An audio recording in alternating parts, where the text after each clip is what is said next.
Hello friends, welcome back to my channel. I am a student of Delhi university. अगर आप भी CUET के through Delhi university के top college LSR, Hindu, Hansraj, SRC जैसे top college में जाना चाहते हैं तो ये वीडियो आपके लिए बहुत ज़्यादा इंपॉर्टेंट है। इस वीडियो में आपको दिल्ली यूनिवर्सिटी की इन्फॉर्मेशन ऑफ बुलेटिन 2026 के बारे में बताऊंगी, जो कि आपको पढ़ना बहुत ज़्यादा ज़रूरी है, आपको समझना बहुत ज़्यादा ज़रूरी है, क्योंकि लाखों बच्चे हर साल एनटीए का फॉर्म फिल करते हैं, सीयूटी का एग्जाम देते हैं, बट जब वो दिल्ली यूनिवर्सिटी में एडमिशन के लिए आते हैं उनका फॉर्म रिजेक्ट हो जाता है। इसके मेन रीज़न क्या होते हैं ये मैं आपको इस वीडियो में बताऊंगी।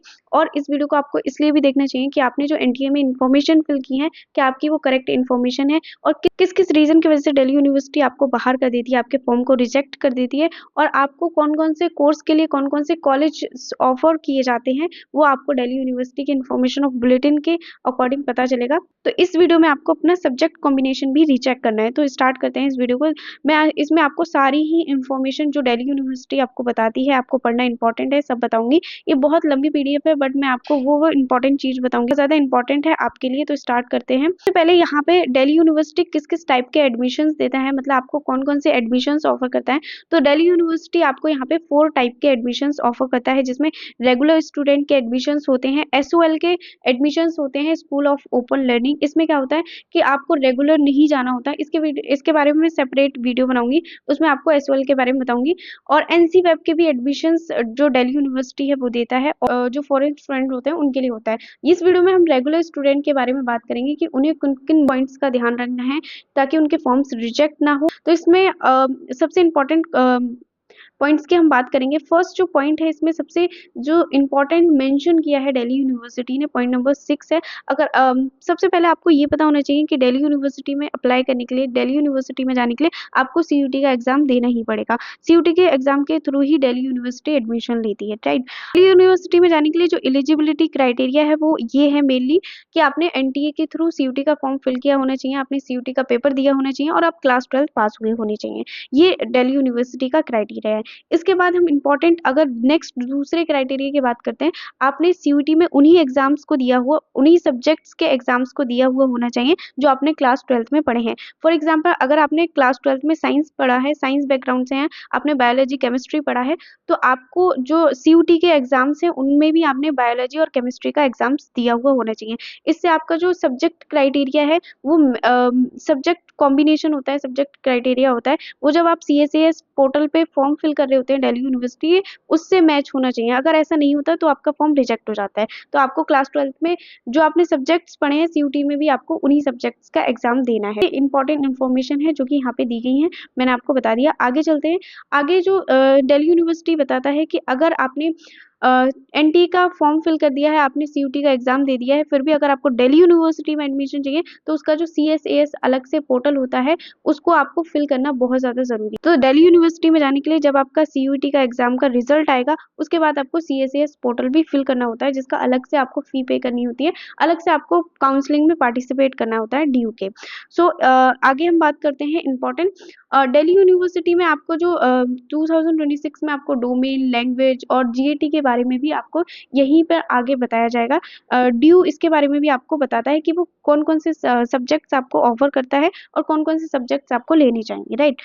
इसमें कैंडिडेट के लिए एक इम्पॉर्टेंट जो इन्फॉर्मेशन है, दिल्ली यूनिवर्सिटी एडवाइस करता है कि जब आप एनटीए के फॉर्म को फिल करते हैं तो आपको अपना नेम, सिग्नेचर, फोटोग्राफ और कैंडिडेट की जितनी भी इंफॉर्मेशन है वो सारी ही उसे ध्यान से फिल करनी चाहिए, क्योंकि ये सारे जो होते हैं वो ऑटो इंटीग्रेटेड होते हैं। ये दिल्ली यूनिवर्सिटी जब आप दिल्ली यूनिवर्सिटी का फॉर्म फिल करेंगे तो वो सारी इन्फॉर्मेशन जो आपने एनटीए को दी है, सारी इन्फॉर्मेशन जो आपने सीयूटी में फिल की होगी, वो सारी ही आपको आप ऑटोमेटिकली दिल्ली यूनिवर्सिटी में आ जाएगा। जो नेम, सिग्नेचर या फोटोग्राफ आपने सीयूटी के एग्जाम में दिया है वो सारा दिल्ली यूनिवर्सिटी ले लेगा, और वही आपके सेमेस्टर में भी चलेगा। मतलब ये जो एक बार आप फोटोग्राफ और सिग्नेचर दे देंगे ये आपके बहुत आगे तक जाएगा, इसलिए आपको इसे बहुत ध्यान से फिल करना है।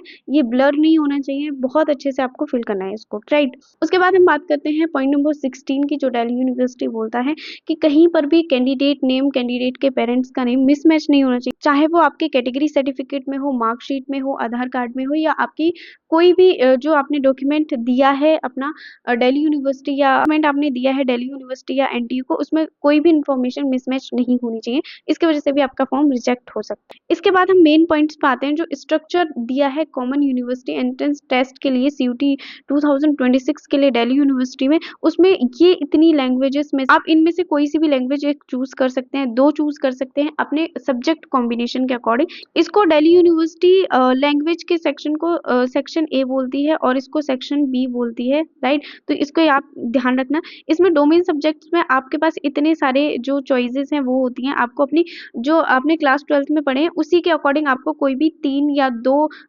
मैक्सिमम आपको 3 डोमेन फिल करने ही चाहिए, आपको 2 नहीं करने, आपको मैक्सिमम 3 डोमेन का पेपर देना ही देना है। तो जो आपने क्लास 12th में पढ़े हैं उन वही आपको सब्जेक्ट चूज करके उन्हीं का पेपर देना होता है, राइट। और उसके बाद अगर आपका सब्जेक्ट कॉम्बिनेशन या आपको ऐसा कोई कोर्स करना है जिसमें मैथ रिक्वायर्ड होती है, तो आपको जीएटी का भी पेपर देना होता है, राइट। तो जीएटी देना काफी ज्यादा इंपॉर्टेंट और प्लस पॉइंट होता है, तो जीएटी आपको देना ही देना है। इसके बाद अगर हम दिल्ली यूनिवर्सिटी के कोर्सेज की बात करें तो कौन कौन से दिल्ली यूनिवर्सिटी कोर्स ऑफर करती है और कौन कौन से ऐसे कॉलेज हैं जो आपको वो कोर्सेज ऑफर करते हैं, तो हम देखेंगे। तो इंपॉर्टेंट कोर्सेज की बात करें, जैसे कोई अगर दिल्ली यूनिवर्सिटी से बीए ऑनना चाहता है तो उसके लिए कॉम्बिनेशन ये है, उसके लिए 2 कॉम्बिनेशन है, मतलब 2 में से आपको कोई एक कॉम्बिनेशन चूज करना होता है। अगर आपने दिल्ली यूनिवर्सिटी के लिए सीयूईटी में अगर आपने इंग्लिश के लिए इंग्लिश फ्रॉम लिस्ट ए मतलब लैंग्वेज में आपने इंग्लिश का पेपर दिया हुआ होना चाहिए और कोई भी आपने 3 डोमेन सब्जेक्ट दिए हुए होने चाहिए जो आपने क्लास 12th में पढ़े हैं। ये कॉम्बिनेशन करेक्ट कॉम्बिनेशन है जिसके थ्रू दिल्ली यूनिवर्सिटी आपका एडमिशन लेगा। और अगर आपने ऐसा किया कि आपने लैंग्वेज में हिंदी चूज किया और आप इंग्लिश ऑनर्स के लिए अप्लाई कर रहे हैं तो आपका फॉर्म रिजेक्ट हो जाएगा, आपको इंग्लिश ऑनर्स नहीं मिलेगा। तो आपको सब्जेक्ट कॉम्बिनेशन में यही ध्यान रखना होता है कि आपको कौन सा कॉम्बिनेशन आप चूज कर रहे हैं, क्या वो कॉम्बिनेशन करेक्ट है उस यूनिवर्सिटी में जाने के लिए। और नेक्स्ट कॉम्बिनेशन क्या बोलता है इंग्लिश ऑनर्स के लिए कि आपने इंग्लिश ली हो एंड 1 लैंग्वेज फ्रॉम लिस्ट ए, आपने एक इंग्लिश लैंग्वेज चूज की हो और आपने कोई दूसरी लैंग्वेज भी चूज कर ली हो, प्लस आपने 2 डोमेन सब्जेक्ट चूज कर लियो, मतलब कि आपने 2 लैंग्वेजेस चूज कर ली और 2 डोमेन सब्जेक्ट चूज कर लिए तो भी आप इंग्लिश ऑनर्स ले सकते हैं, राइट। बट लैंग्वेज आपको अगर आप ये वाला कॉम्बिनेशन कर रहे हैं तो आपको पूरा इस कॉम्बिनेशन का क्राइटेरिया फुलफिल करना होगा। अगर आप कॉम्बिनेशन 1 कर रहे हैं तो आपको पूरा कॉम्बिनेशन 1 का क्राइटेरिया फुलफिल करना होगा, आपको एक कॉम्बिनेशन चूज करना होता है इनमें से, राइट। अगर हम इसमें डिफरेंट कोर्सेज की बात करें, अगर हम बीए ऑनर्स इकोनॉमिक्स की बात करते हैं तो बीए ऑनर्स इकोनॉमिक्स के लिए आपका सब्जेक्ट क्राइटेरिया आपको देख लेना है, combination any 1 language from list ए से आपने कोई भी एक लैंग्वेज चूज की हो, प्लस आपके पास मैथ हो या अप्लाइड मैथ हो और any 2 subjects from list B से आपके पास कोई भी 2 सब्जेक्ट्स होने चाहिए। ये होता है फर्स्ट कॉम्बिनेशन। जो इकोनॉमिक्स है उसके लिए सिर्फ एक कॉम्बिनेशन दिया है, तो जो भी इकोनॉमिक्स ऑनर्स लेना चाहते हैं वो प्लीज इसको अच्छे से देख लें और इसी के अकॉर्डिंग आपको एग्जाम देना है सीयूईटी का। अगर हम साइकोलॉजी की बात करें तो साइकोलॉजी में आपके 2 कॉम्बिनेशन है, any 1 language from list A और any 3 subjects from list A. दूसरा जो कॉम्बिनेशन है वो ये बोलता है any 2 language from list A और any 2 domain subject from list B. तो ये आपको याद रखना है। अगर ज्योग्राफी ऑनर्स की बात करें तो any 1 language from list A और any 3 domain from list B.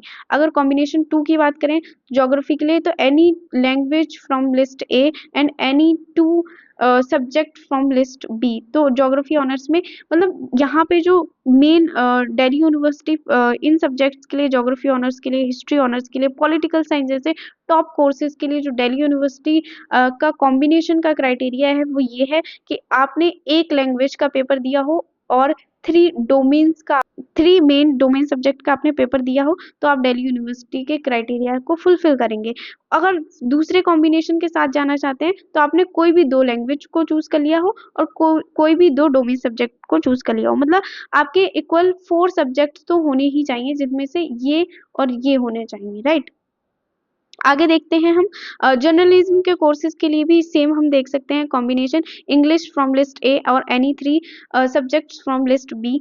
तो ये आपका जर्नलिज्म का है, इंग्लिश फ्रॉम लिस्ट ए और general aptitude test from list B. तो कोई भी जो बीए ऑनर्स जर्नलिज्म करना चाहता है तो उसे ये क्राइटेरिया जो है, ये कॉम्बिनेशन है वो लेना है दिल्ली यूनिवर्सिटी से अगर वो करना चाहता है। और डिफरेंट कोर्सेज यहाँ पे जो ऑफर करता है दिल्ली यूनिवर्सिटी उसे हम देख लेते हैं। फिर अगर हम बात करें टेक्नोलॉजी के कोर्सेज के बारे में तो वो यहाँ पे आप देख सकते हैं biochemistry, botany, BSc honours botany के लिए आपके पास ये क्राइटेरिया होना चाहिए, physics plus chemistry plus biology या बायोलॉजिकल स्टडीज आपके पास होनी चाहिए। तो ये क्राइटेरिया आपको फुलफिल करना है दिल्ली यूनिवर्सिटी का। केमिस्ट्री के लिए बीएससी ऑनर्स केमिस्ट्री के लिए ये है। तो ये डिफरेंट डिफरेंट जो कोर्सेज हैं उनके लिए आपको डिफरेंट डिफरेंट जो क्राइटेरिया है उसको फिलफिल करना होगा, राइट। और यहाँ पे हम डिफरेंट कोर्सेज को देख सकते हैं। आपको जो भी कोर्सेज देखना है उसको आप स्टॉप करके देख सकते हैं। जिस भी कोर्सेज का आपको रीचेक करना है, आपने फॉर्म तो फिल कर ही दिए होंगे एनटीए के। अगर हम मेन कॉमर्स के कोर्सेज के बारे में बात करें, तो अगर हम कॉमर्स के कोर्सेज के बारे में बात करें तो बीकॉम ऑनर्स, अगर जो स्टूडेंट बीकॉम ऑनर्स लेना चाहता है वो अपनी सब्जेक्ट कॉम्बिनेशन को यहाँ देख सकता है। बीकॉम ऑनर्स के लिए any one language from list A. List A से आपको कोई भी एक लैंग्वेज लेनी है। आपके पास मैथ्स होनी चाहिए, अप्लाइड मैथ्स होनी चाहिए, अप्लाइड मैथ्स या मैथ्स होनी चाहिए। एनी टू सब्जेक्ट्स होनी चाहिए, डोमेन सब्जेक्ट आपके पास होनी चाहिए। मतलब जो ये बीकॉम ऑनर्स जो होता है वो दिल्ली यूनिवर्सिटी का काफ़ी पॉपुलर कोर्स है, जो कि बहुत सारे स्टूडेंट लेते हैं और इसमें बहुत ज़्यादा कंपटीशन होता है। तो इसको आपको देख लेना है बहुत ध्यान से। आपको एक लैंग्वेज लेनी है, मैथ्स लेनी है या मैथ्स अप्लाइड होनी चाहिए आपकी, और उसके बाद आपको कोई भी 2 डोमेन सब्जेक्ट लेने हैं। तो आप कॉम्बिनेशन 1 के साथ जा सकते हैं, कॉम्बिनेशन 2 के साथ भी जा सकते हैं। कॉम्बिनेशन 2 क्या बोलता है, any one language from list A plus accountancy होनी चाहिए आपके पास, plus any 2 subjects from list B. तो आप इस कॉम्बिनेशन को भी देख सकते हैं और इस कॉम्बिनेशन को भी देख सकते हैं। अगर आपका कहीं भी डाउट है तो आप मेरे को कमेंट भी कर सकते हैं, मैं एक कमेंट का रिप्लाई करती हूँ। मेरा रिप्लाई आप तक पहुंचे इसलिए चैनल को सब्सक्राइब कर लेना। और बीकॉम ऑनर्स की बात करें तो बीकॉम ऑनर्स का कॉम्बिनेशन आप यहाँ देख सकते हैं, any one language from list A और any 3 subject from list B. ये आपको क्राइटेरिया फुलफिल करना है दिल्ली यूनिवर्सिटी का बीकॉम के लिए। तो बीकॉम का आप कॉम्बिनेशन देख सकते हैं।